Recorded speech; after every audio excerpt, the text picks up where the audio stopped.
Hello hi මාගේ social media මිතුරනි ඔන්න මගේ සකන් මිනිලොග් එකත් අරගෙන ආවා. ඉතින් මිතුරනි මේ තියෙන්නේ චෙන්නයි වල ඉඳලා අපි ඔඩිෂාවලට යන විදිහ.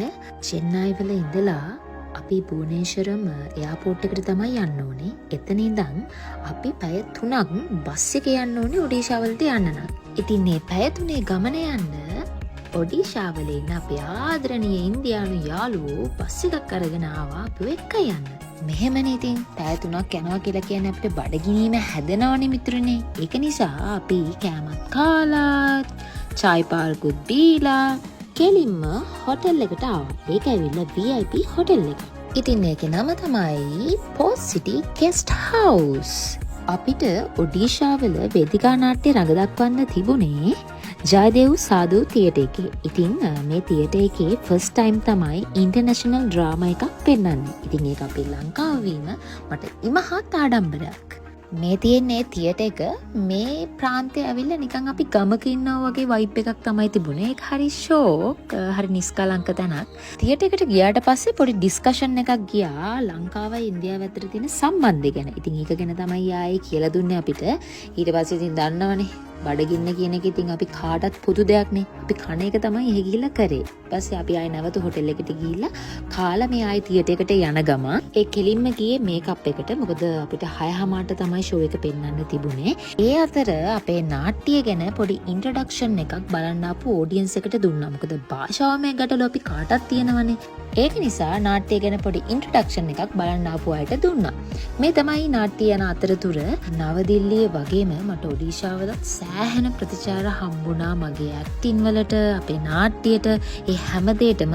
ඒගොල්ලෝ හරිම හොඳ මිනිස්සුනේ. ඒ කියන්නේ ඒගොල්ලෝ කලාවට ආදරේ මිනිස්සුනේ. ඒගොල්ලෝ හරියට මාව අගය කරා, මගේ ඇක්ටිං ගැන අගය කරා. මට ඒ ගැන මාරම සතුටුයි. ඒ කියන්නේ ලංකා මිනිස්සුගෙනුත් මට ඒ දේවල් ලැබිලා තියෙනවා. නමුත් වෙනත් රටකින් ඒ වගේ දෙයක් ලැබෙනවා කියන්නේ මට සෑහෙන වටිනවා. ඇත්තම කිව්වොත් සමහර අය මට කිව්වා මේ නාට්‍ය ඒගොල්ලන්ට භාෂාවම විදිහට ඒක තේරුම් නැහැ කියලා. නමුත් මගේ බොඩි ලැන්ග්වේජ් එකකින් ඒගොල්ලන්ට මේ දේවල් තේරුම් ගන්න පුළුවන් වුණා කිව්වා. ඒක මට ඇත්තටම සතුටුයි. ඉතින් ඒ වගේ අර ගොඩ හොඳ කමෙන්ට්ස් මට හම්බුණා. ඒවා ඉතින් මට අදටත් මතකයි. කොහොම හරි යාළුවනේ අපි ඉන්දියාවට ආව ප්‍රධානතම කාරණේ මෙදයින් අවසන් වුණා. ඊට පස්සේ කරේ අපි ඒගොල්ලන්ට සමු දීලා අපේ කෙලින්ම අපේ හොටෙල් එකට ගිහිල්ලා හොටෙල් එකේටත් සමු දීලා අපි ඉතින් පොඩි රවුමක් ගහන්න පටන් ගත්තා. ඉතින් අපි මුලින්ම ඒගොල්ලෝ එක්කන් ගියේ ඉන්දියාවේ ලොකුම කාගෝ හැන්ඩලින් ප්‍රදීප් පෝට් එකට. ඇත්තටම ඒකට සාමාන්‍ය මිනිස්සුන්ට යන්න දෙන්නේ නැහැ. හැබැයි අපිට ඒ chance එකත් හම්බුණා. ඉතින් අපි මේ විදියට එතන ඉඳලා සිරි නරබලා ඉවර වෙලා කෙලින්ම අපි එක්කන් ගියා. කොහෙද දන්නවද? බෙන්ගාල බොක්ක කැලමුණොත් ඔක්කොම ඉවරයි කියලා කියනවනේ. ඉතින් අපි ගියා බෙන්ගාල බොක්ක බලන්න.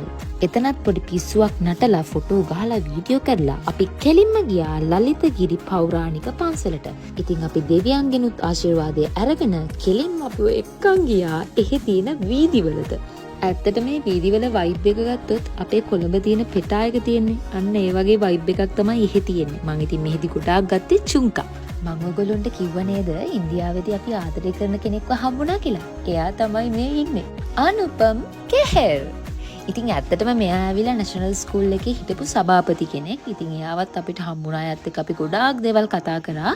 ඉතින් මගේ මිතුරනි දවස් 7ක ඉන්දියානු ගමන මෙසේ අවසන් වුණා.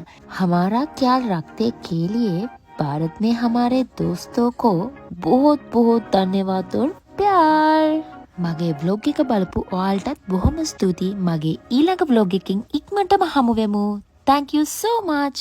Mama Himesha Dilki. Ha ha ha ha ha ha.